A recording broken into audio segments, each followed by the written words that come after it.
Welcome to Hotter Than Ever, where we uncover the unconscious rules we've been following, we break those rules, and we find a new path to being freer, happier, sexier, and more satisfied in the second half of our lives. I'm your host, Erin Keating. Welcome to new listeners. Welcome back, loyal listeners. I am so happy to be here with you. I love making this podcast and interviewing the incredible women that I get to talk to on this show. And I am so grateful to you for listening. Without you listening, there is no me talking. Well, there may be me talking, but I'm just talking alone in a room by myself. Podcasting is a solo venture. And one thing that I am really craving is more input from you on how you're enjoying the show and how these conversations are resonating for you in your lives. If you're a regular listener or if you're a new listener and you have not yet posted a review of this show on Apple Podcasts, can you please go and do that today? I would love that. That is so helpful for us. Also, if you're not following Hotter Than Ever on all of the social medias, please go over to Instagram or TikTok or YouTube or Facebook or all of the above and look for Hotter Than Ever Pod. That is where you'll find us. We have posted hundreds and hundreds of clips, the highlight reels of these episodes. I would love for you to go there and comment, get into the conversation. And if you comment or send me a DM, I will get back to you within a week. What do you think about that? I would love to hear from you. It's like the best thing when that happens. I love it so, so much. Okay, I know I talk a lot about sex on this show, but some of you will be happy to hear that this is not a sex episode. Mom, you're welcome. This is actually a parenting episode. And for those of you who are divorced or handling co-parenting situations, or maybe for those of you who are thinking about what it might be like to get divorced and have to handle co-parenting with your ex, this is an amazing and empowering conversation. My guest today is Christina McGee. Christina is a divorce parenting expert who believes that divorce does not make you a bad parent. It makes you a parent going through a bad time. She is so helpful with the way that she reframes this conversation. While splitting up is undeniably hard, with the right information and support, Christina thinks that parents can be a child's best resource when families change. And I just love that she says when families change, not when things blow up or when the world comes to an end or everything goes to hell in a handbasket, just when families change. For more than 20 years, Christina has been passionate about helping parents and professionals keep the focus where it belongs, on kids. She's the author of the highly acclaimed book, Parenting Apart: How Separated and Divorced Parents Can Raise Happy and Secure Kids. There'll be a link to that in the show notes. And she's the creator and lead trainer for the Co-Parenting Specialist Certification Training Program. In this conversation, we talk about so many things, but we talk about the language of divorce and how much that has changed over the years. We used to always talk in these very legalistic ways about custody arrangements. And now she proposes we talk about parenting time. She's not automatically pro 50-50 custody as a default. We talk about the evolving trends in divorce and custody and time sharing over the past several decades and how those have intersected with our own lives from when we were children of divorce ourselves. Anybody else? Where are my Gen Xers at? We talk about how to handle exes who you know you're not out of the woods with in terms of still having some conflict there. I use this episode as a therapy session as always. We talk about how not to gaslight our children when they observe things that we know to be true about our co-parent, but we don't want to throw them under the bus because that's not really fair either. We talk about how we can navigate all this tricky stuff that really requires such an incredible level of self-mastery. We talk about how to talk to our kids about all this difficult stuff and how to make it an inquiry instead of pushing our own agenda or over-focusing on it or just sweeping it under the rug.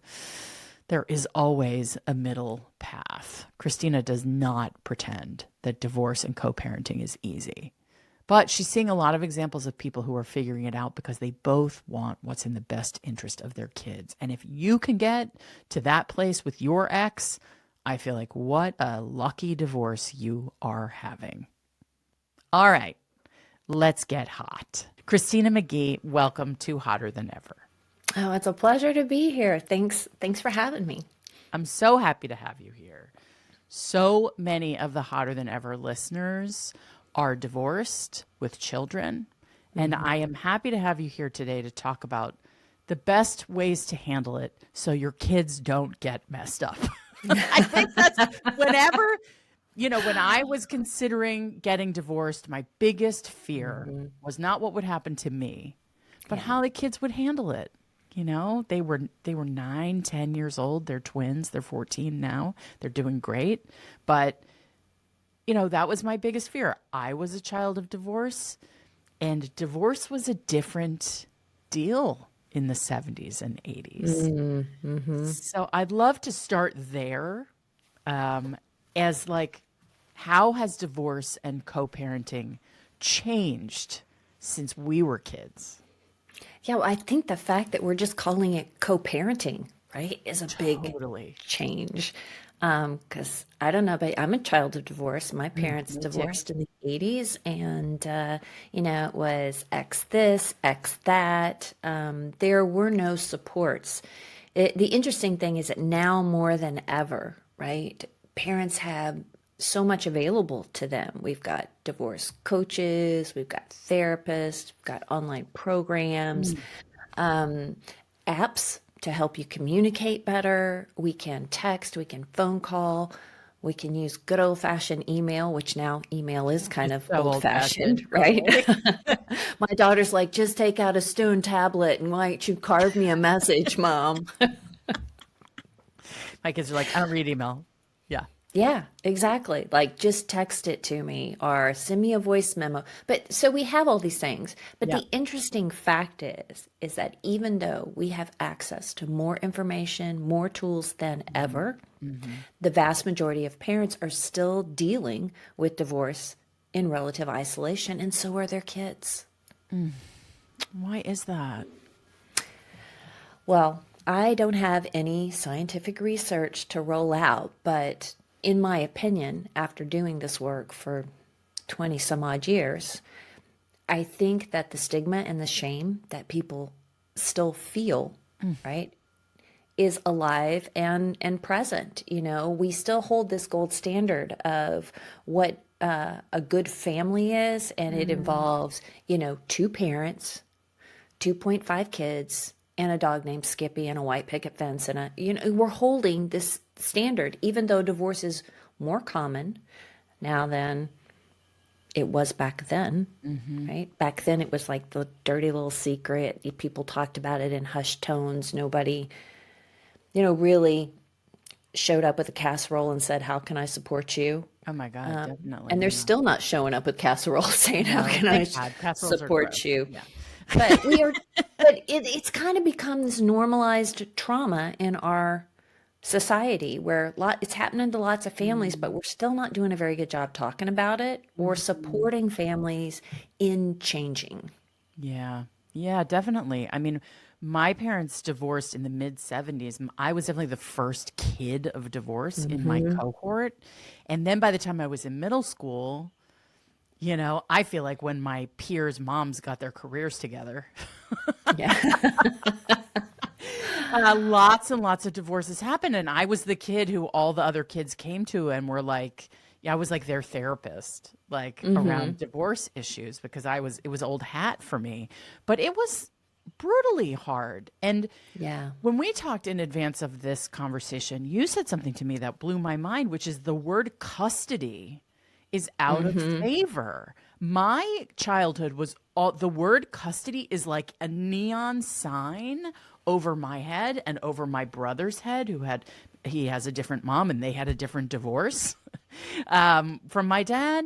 And it was all custody. And it was this sense of like, my time as a child was owned by my parents, and that it was granted to them by the courts, and that if something violated my father's time with me, then that his possession of me, his custody of me was the thing to prize, not, oh my God, I get to spend time with this incredible kid who I adore. It was this sort of game of possession and transaction that always felt like, well, where am I in all of this? And when you said people don't like to use that word, I'm like, oh my God, so much Well, power lives in that language. I don't like to use that word, and that's part of the work in my mission is to change the language because even while many things have changed and we've made so much progress, and many states are using like parenting time Uh-huh. as the language instead of custody, That's there's better. still so much work to be done. And I still find parents and professionals using words like visitation when my Yes, of child course. visits.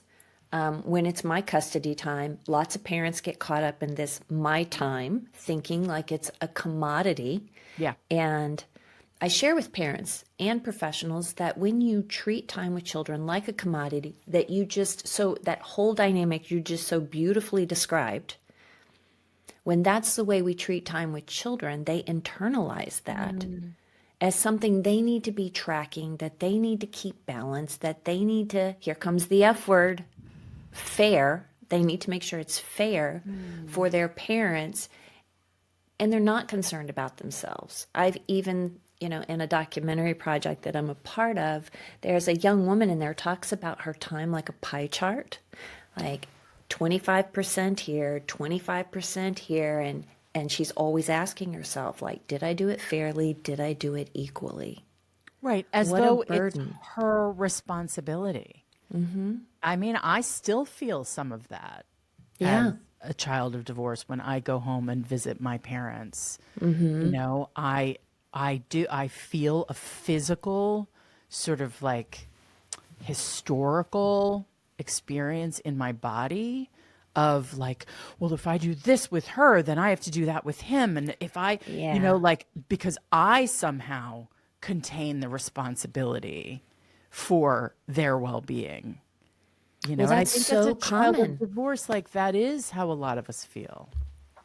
You're absolutely right. And parents, it's not that parents want their children to be in those positions, but parents, it's simply not on their radar. They just don't realize the extent to which Mm, kids take responsibility for parent problems. And then mm, there's all these ways we use language, all these words that we use that add to that level of responsibility for kids. mm. So when we get into talking about, well, it's got to be 50-50, that's not really fair. This is my time. That's the other parent's time. We both need to see you for every holiday, every birthday. We have to split it down the middle. I mean, it's just agonizing for kids. And kids are navigating all of this behind the scenes, often unbeknownst to parents. Parents just don't see it. And so part of my work is let's change that messaging. Let's make it more family friendly. Let's use words that really anchor children in family, Mm. that really support strong and healthy parent child relationships and a healthy family dynamic. It's like my dream is a healthy family dynamic, in my Whatever that family of is these days. origin, in my divorce, in all of it. Like, and I feel like the part of the family dynamic that I can control is the time I spend with my kids. Right. That Yeah. is really the only piece of it that I have control over. Because I don't know what their life experience is like when they're with their dad. I mean, I think it was in my 30s when I realized I'm my mother's only child, and my brother is 10 years younger than me. So we never lived in the same house on the weekends when I was with my dad, except for a couple of years, and then I went to college. But I'm the only person who knows what my childhood was like. Yeah. Well, My mom doesn't know. My dad doesn't know. Like in my 30s, I think my late 30s or maybe 40s, I realized that. Like, wow, I am holding this experience of my own life alone with no mirror and no reflection. And like, I'm super grateful that my I have twins because my kids are able to be a mirror for each other and say to each other, Right. hey, how does this feel for you? What is this experience for you? Because we are navigating some complicated waters when it comes to the way that my ex spends time with my kids and where and how he does that.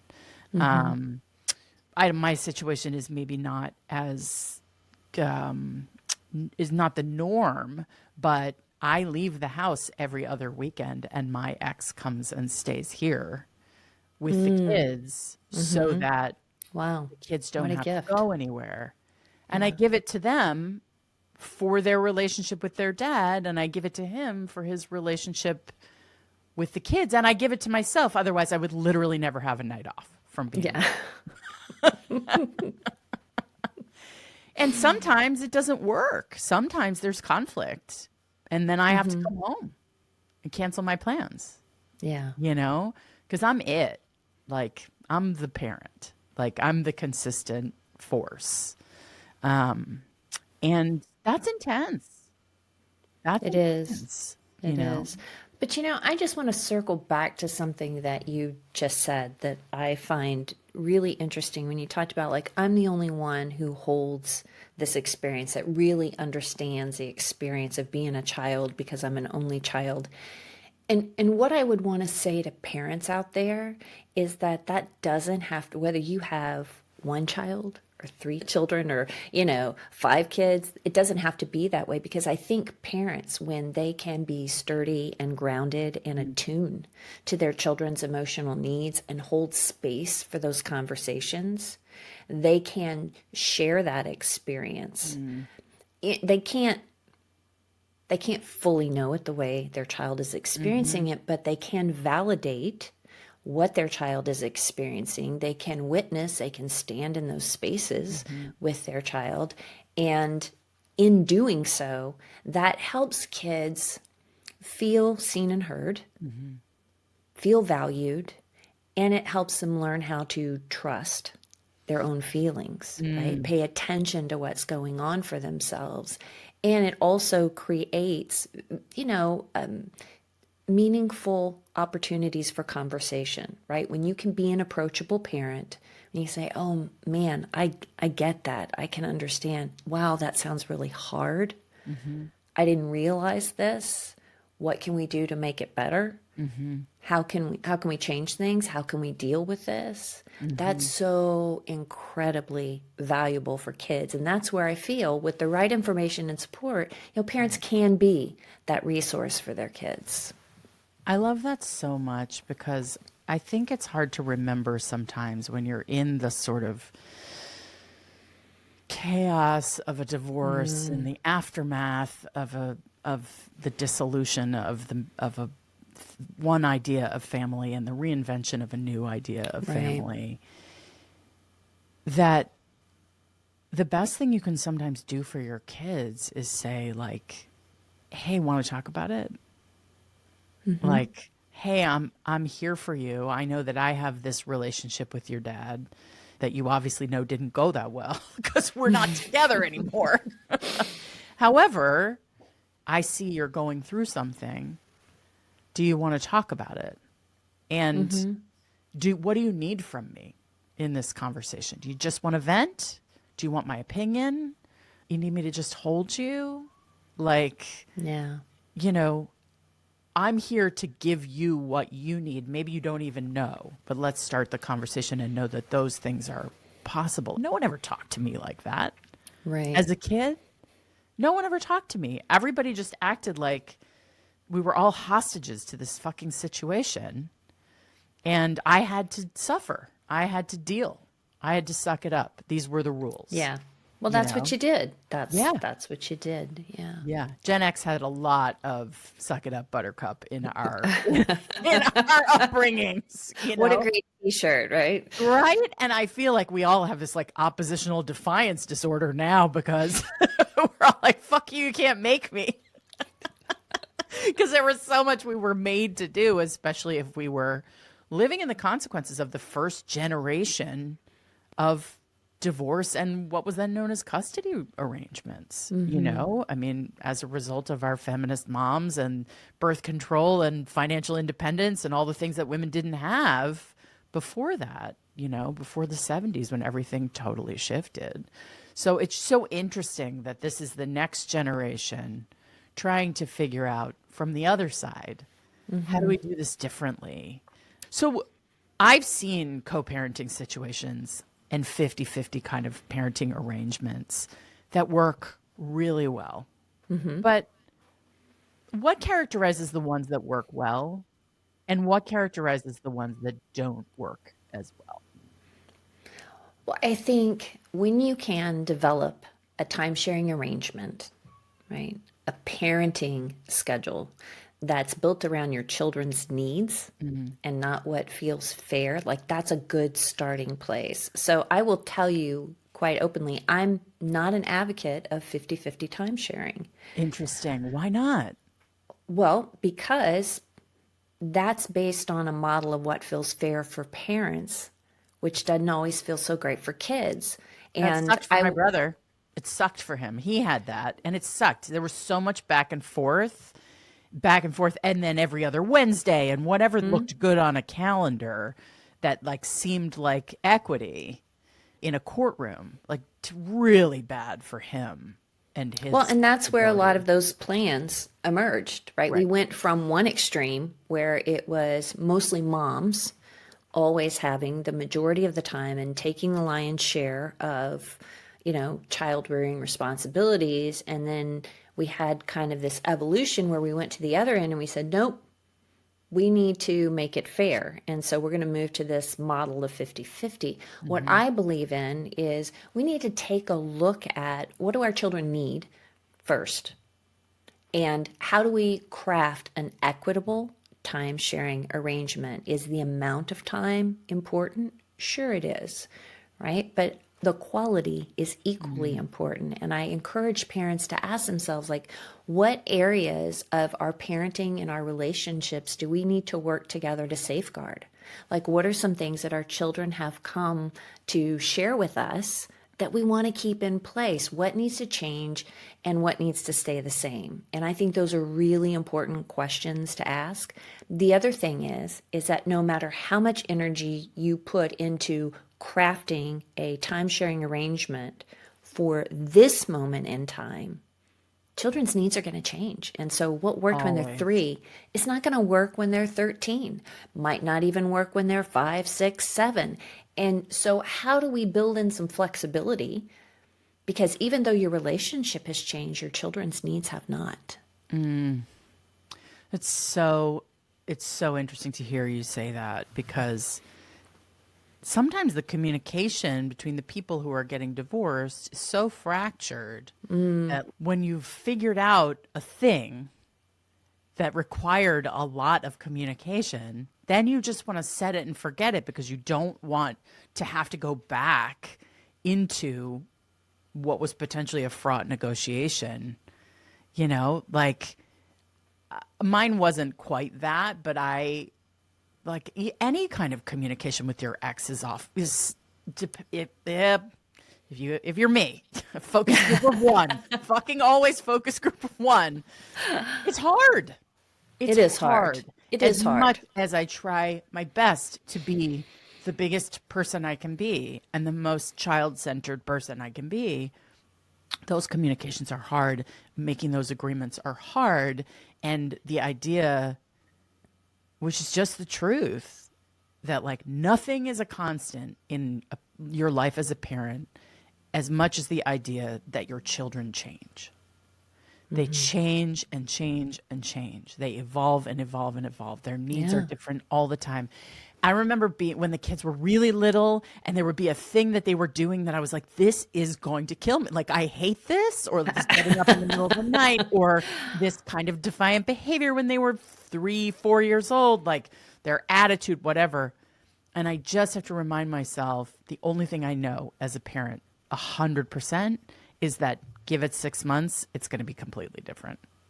The kids, their needs change, their phase of life, their development, all of it.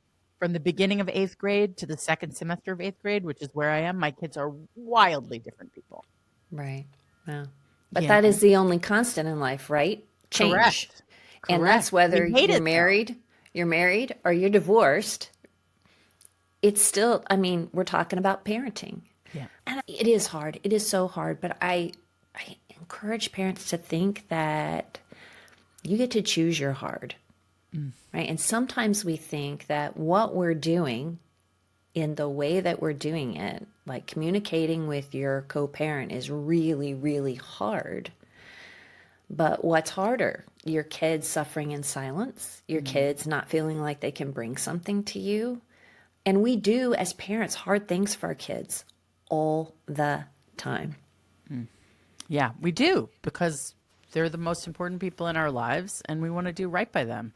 For me, it's like it's the job that if I do it well, I will be the most satisfied of anything I've ever done, you know.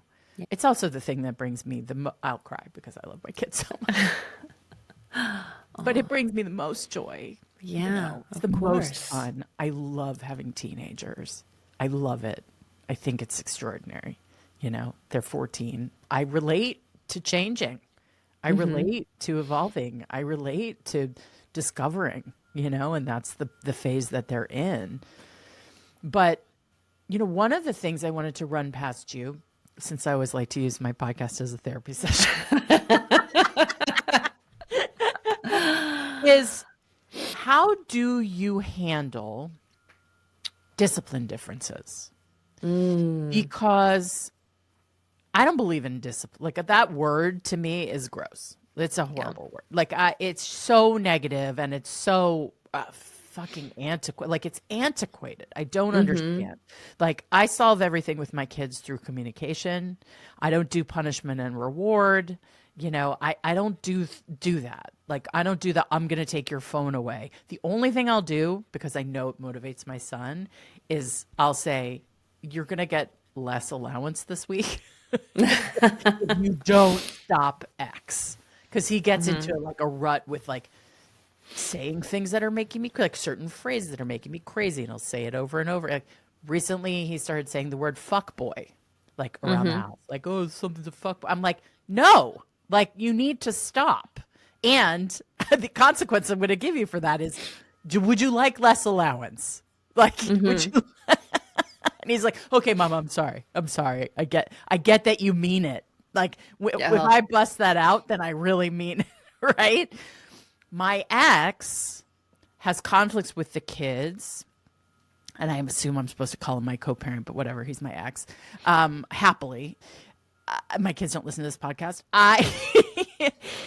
He has conflicts with the kids, and then he will tell me that I need to enforce whatever punishment or discipline he has decided to impose. Take the phone away, you know, dock the allowance, whatever he thinks he has leverage on. And I'm like, I wasn't there for the conflict. I'm not going to fight your battles for you. This is something that started with you. It needs to end with you. You need to close the loop on this. I'm not the enforcer, and I'm not going to do that. I put it back on him. You have to solve things within the time that you're spending with them, because that's how you create wholeness in the relationship, where there's rupture and repair. Like I'm constantly coaching, right? I'm like, I'm the parent coach here. So I don't want to do that, but he insists that that is the role of a co-parent, that I am going to be the enforcer of his consequences. Well, I would disagree with that. So I think in the best case scenario, what you want is you want co-parents that can come together and identify what their values are, right? Instead of going small and like, what time are they going to go to bed? And when are they going to get a cell phone? And what are they going to eat for snacks and dinner?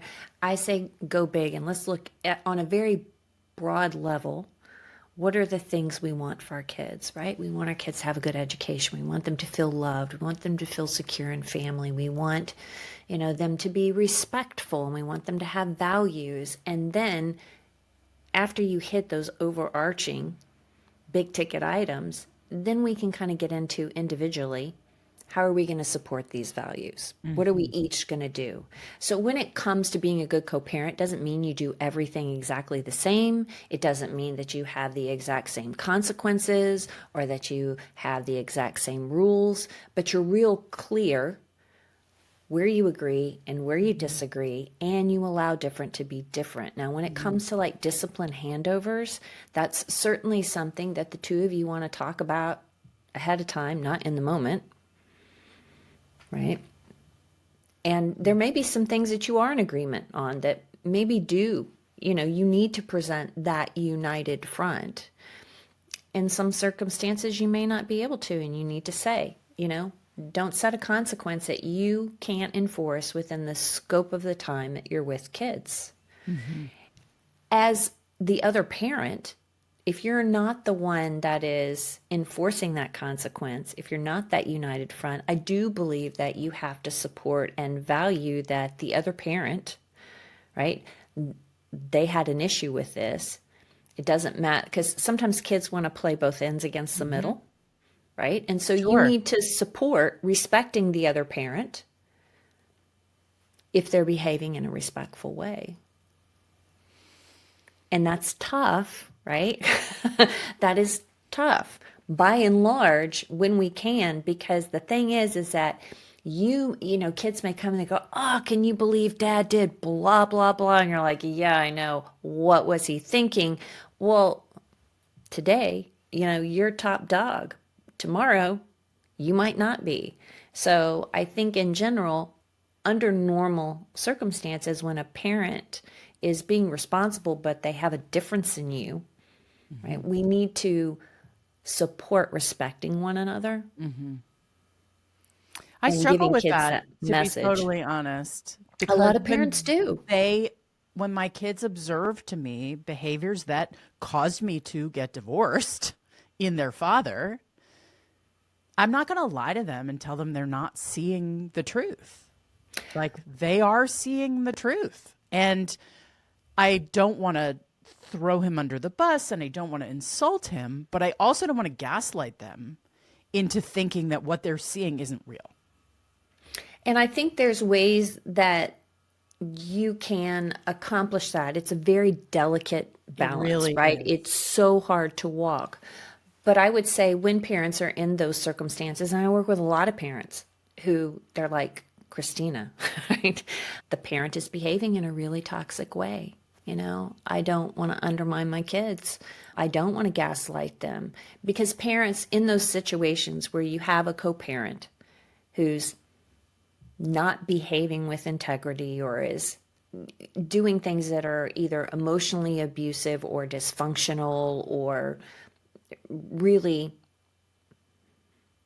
causing kids to question, I think that the first goal is to step in and validate for kids. Gosh, it sounds like you're really struggling with what dad said. Totally. What do you think about that?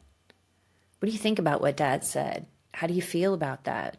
Gosh, it sounds like you're really, man, that's disappointing. I can understand why you would be disappointed that dad didn't show up to your baseball game. Must be really tough when mom only visits, twice a month, and you really wish that you could see her more often. Right? So really just stepping into those spaces and validating, but a lot of times parents fall in the extreme. And when those situations crop up, they either vilify their co-parent, or they gloss it over, or don't talk about it at all. And neither of those options are helpful for kids. Kids need us to stand in those spaces with them. Totally. My kids make fun of me because whenever they bring me some crazy example of their dad's behavior, I just say, like, but your dad loves you so much. He loves you so much. And I want them to know that, like, that is the truth. Like, he is so crazy about them. He values them so much. They're so important to him. They're an anchor in his life. They're his heart. Like, he really adores them. But he does things that drive them completely insane. And So they laugh at me and they make fun of me because I say that. And they know that I'm saying that to sort of be like, yeah, shit be crazy. Mm-hmm. And he loves And you so much. So I don't, it's a funny line to walk where the reason that you are no longer married is some of the stuff that your kids still have to deal with on a mm-hmm. regular basis. And that is really hard to feel like, oh God, I'm subjecting them to this stuff that was no longer tolerable for me. And the quality of the marriage doesn't determine the quality of the parent-child relationship. I need to hear that. Can you say that again? The quality of the marriage doesn't determine the quality of the parent-child relationship. And kids can come to terms with who their parent is in their own way, in their own time. They will make peace with it without us, crafting the truth for them or trying to put parameters around it. And they may have a very different perspective than we do. The truth is that, all of us, there are some things that are really great about us and some things that are not so great about us. There are some handicaps that can't be seen. Like a parent who shows up in a certain way. Maybe they're exhibiting some very narcissistic personality traits, such a trendy word. Yeah, but also real. Yes, yes, and it does happen. And so, I mean, if a parent had a broken leg, you wouldn't expect him to run a marathon, would you? Right. You wouldn't. But sometimes everybody's different. There are some people that are not able to show love or show up for you in the way you need them to.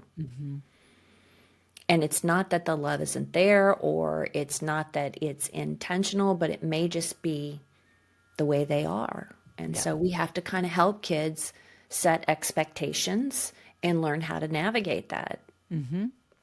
Yeah, And to how lean do they into the make good sense of part. it? Lean into the Yes, good parts and the stuff that's working. Like a silly right. example is like both my kids love music and they are at an age where they're starting to go to concerts and concerts are very expensive.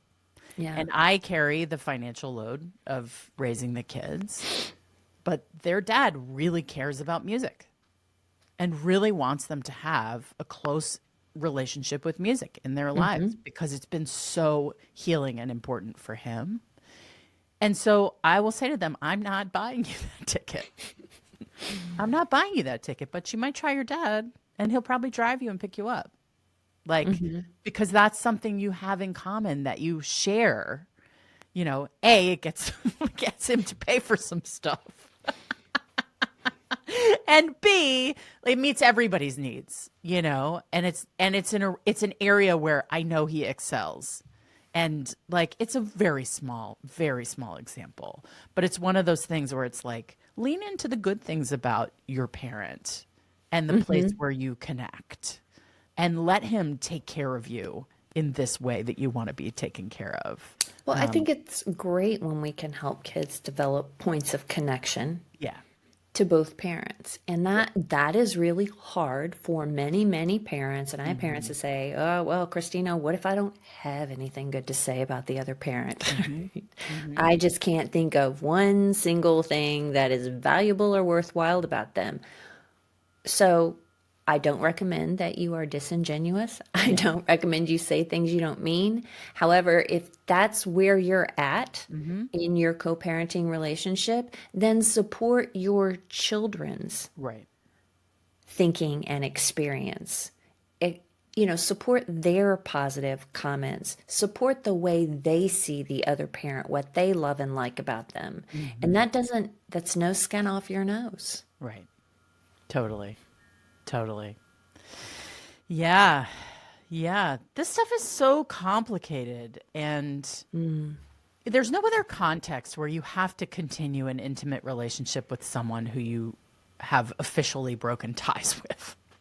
Like, it is kind of a unique experience in life, to have to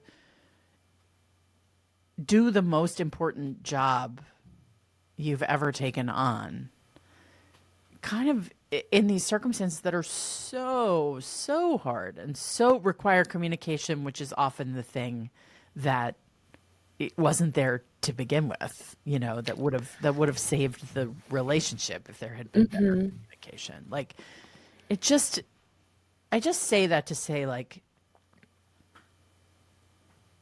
it's so great when people can figure out how to do a good job at this, but it's also not surprising that it's like one of the hardest things any of us have ever had to do. Yes. Well, but, I will also say, right, I've seen a lot of things happen over the course of my career. Tell me, give us some People that I thought would never, in a million years be able to co-parent together, find a way to get there. And a lot of times, if one parent can make a commitment to really stand in that place, align, get crystal clear about what their values are, how they want to show up for their children, how they structure their household, shielding kids from conflict, it can make a big difference in the system if we can redefine our relationship instead of thinking of each other as, ex-partners. We think of ourselves as always parents, right? The connection changes from the relationship to here's how we're connected till death do you part. That's the one part of the marriage vows that has some really strong staying power. So when we can get focused on the kids, we can use that. And a lot of the skills that we use in everyday life, you can bring into your co-parenting relationship. I mean, how many of us have done business with somebody we don't like very much? Almost all is, or we just didn't agree with, and we had to figure out a way to work together. Well, those same skills that you use in that situation, you can use in your co-parenting relationship. Don't make it personal. Be respectful. Stay focused on the task. Set clear boundaries. Don't talk politics. All these different, don't talk about your personal life and all these different things. But we really stay focused on what is the job, what's the task that we need to get done. And the truth is, a lot of times when you take the tension out of the relationship, sometimes people are in spaces where they can be good co-parents. It doesn't happen all the time, but it happens more often than you think.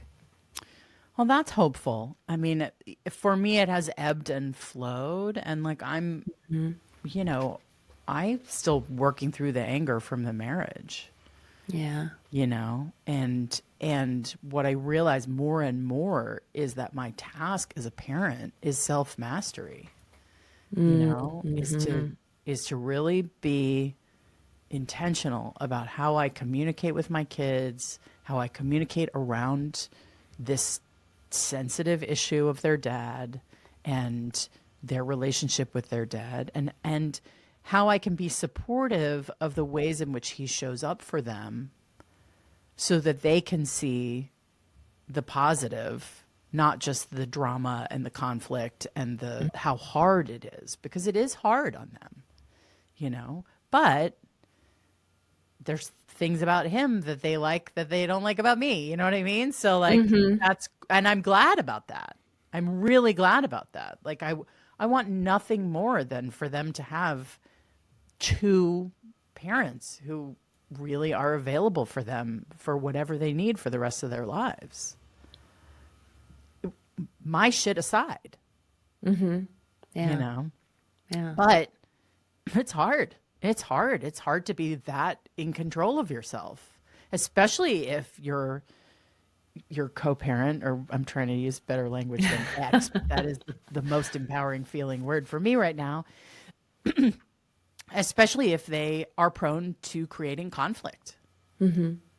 And like how I respond to provocations has been a big part of, especially recently, like this past year, of like, do I take the bait? How much do I engage? Where are my boundaries around shitty texts. Like, where are my boundaries around provocation?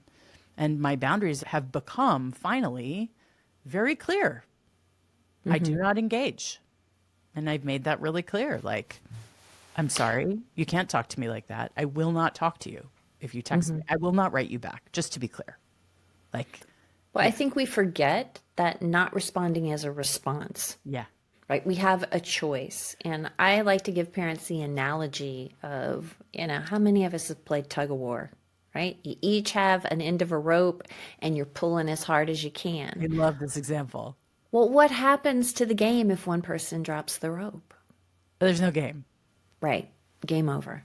And we forget that a lot of times when that nasty text comes in, right, we grab onto that rope, man, and we're hanging on and we feel a need to explain ourselves and to defend ourselves and it just keeps the cycle going. Yeah. The rope just keeps getting tugged back and forth and your kids get a front row seat to all of it. Yeah. They see everything, and if they don't see it, they feel it. They do. They It do. lodges itself in their nervous system. I'm like so aware of that. And I'm not always on my best behavior. I do get Well, provoked. none of us I are. do get triggered. I do yell sometimes. I do, no one pushes my buttons like he does. Otherwise we would never have been married in the first place if he didn't find the buttons in the first place. But I think what I've become better at and what I hope that the women listening understand is possible is you can become less reactive. You can have rupture and repair more quickly. I am much quicker to apologize for my behavior than I ever have been. I am much less likely to be provoked than I was, 3 years ago when we separated. Like, and time has definitely been my friend in this process. Is that something you experience with other people you talk to, that time helps? Well, I think time can give us the gift of perspective.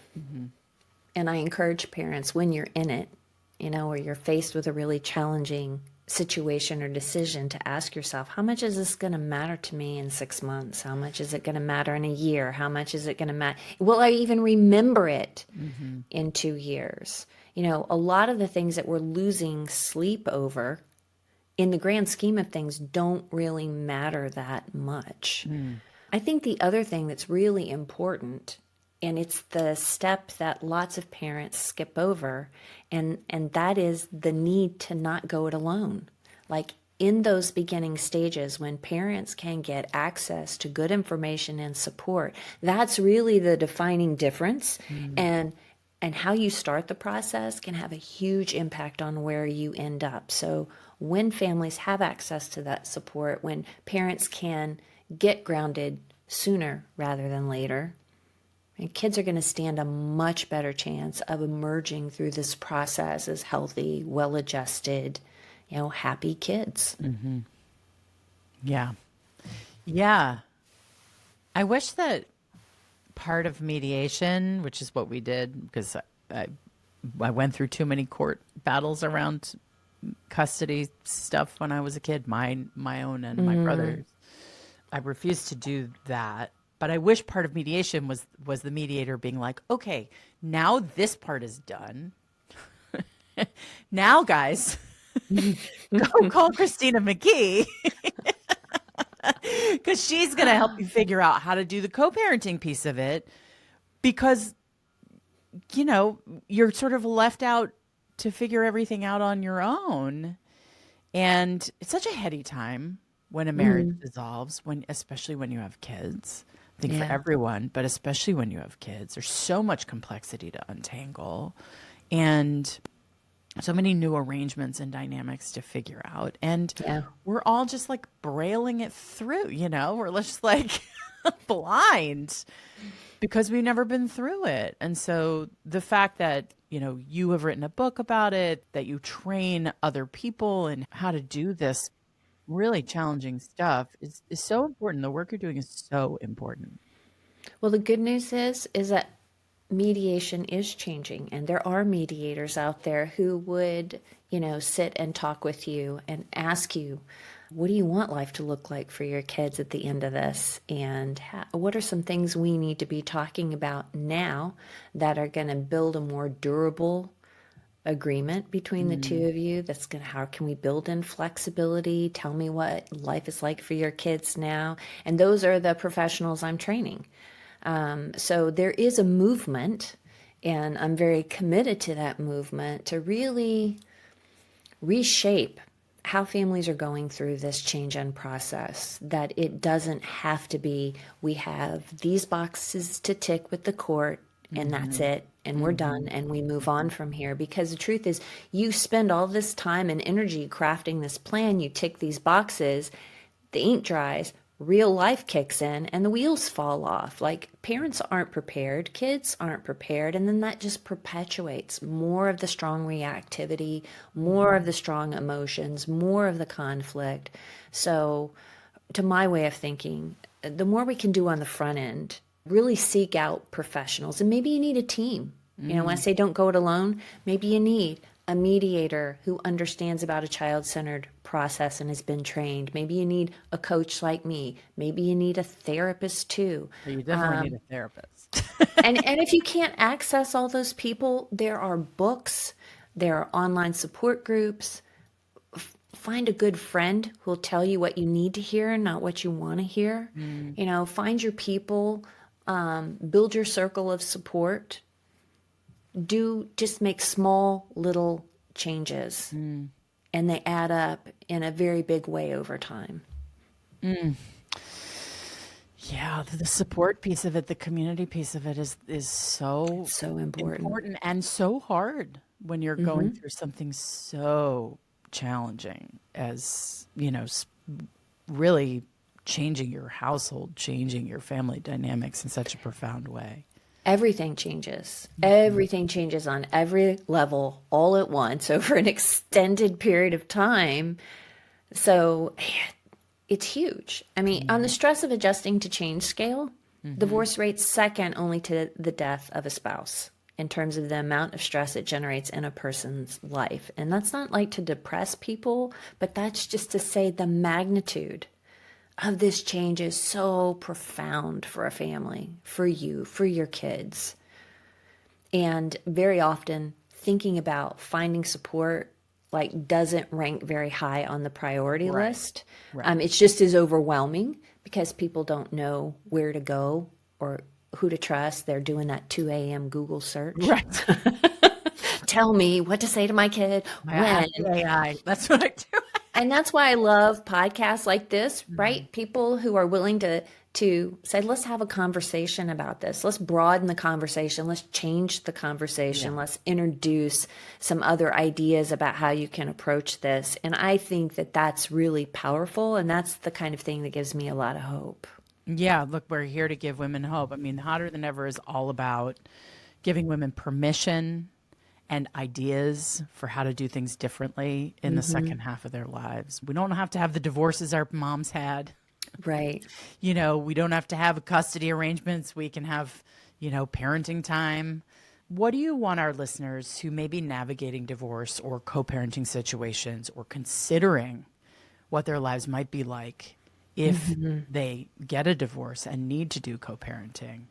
What do you want them to take away about what's possible for them and for their kids in that situation? So I would say it's important to understand, because a lot of women, especially later in life, are thinking, well, maybe I just need to grind it out for the kids, 100%. right? I tried that Stay last 5 together. years. Still didn't work. Stay together for the kids. And what I want women to know is that it is not necessarily the act of divorce that makes things really difficult for kids. It's how parents relate to one another, and that toxic marriages yield the same kind of results for kids as toxic divorces. And so if you've done everything that you can do, right, to make the relationship work and you just can't get there, then the next best option is to divorce with integrity. And while you don't have any control over how your co-parent goes through it or how they experience it or how they react, you do have control over your choices, how you respond, how you show up for your kids, how you provide them a context for understanding how life is changing. All of that is well within your control. And the research shows that when kids have one sturdy, stable, nurturing, dependable adult in their lives, they can emerge from challenges, right? And the truth is, divorce isn't going to be the only thing that's going to happen in your kids' lives. It's going to be challenging. There's going to be a lot of things. And while it's a less than ideal situation, this is an opportunity. This is an opportunity to really guide your children, to really underscore that message that we can handle hard things, and I'm here for you, and we're going to find a way through this together. And we set our kids up to really gain some very important life skills. So I guess if I was going to leave them with something, that would be it. That's amazing, Christina. I love that. I love this conversation. It's so important. I think it's a piece of the puzzle that doesn't get enough attention. Like, how do I do this? How do I do this? Like, I know I need to be divorced. I know I need to start a new chapter. I picture a different life for myself. How do I take care of my kids in the best possible way in this process? And I really appreciate that you're out there finding solutions. Thank you so much for the chance to be here and have this conversation. I've really appreciated it. Awesome. We'll put all your stuff in the show notes. Everyone will find out where to find you, where to buy your book. And thanks for being here. Oh, thank you. Thanks for listening to Hotter Than Ever. I hope you enjoyed this conversation about how to navigate co-parenting in a way that is best for your kids. Is there someone in your life who needs to hear this conversation? We all know women who are considering getting divorced or who are managing a tough co-parenting situation, or even moms who just want to improve on an already pretty well functioning co-parenting dynamic. If you know any of these women, do something helpful and kind for them and share this episode with them. You are right inside your podcast app at this moment. Just go and share this episode. It could not be easier. Do it now. Hotter Than Ever is produced by Erica Gerard and Podkit Productions. Our associate producer is Melody Carey. Music is by Chris Keating with vocals by Isa Fernandez. I adore you. And whatever you are navigating in your life today, no matter how sticky or thorny it is, you have got this. Even if you don't think you do, you do. And I see you. And you are doing a great job. Keep up the good work.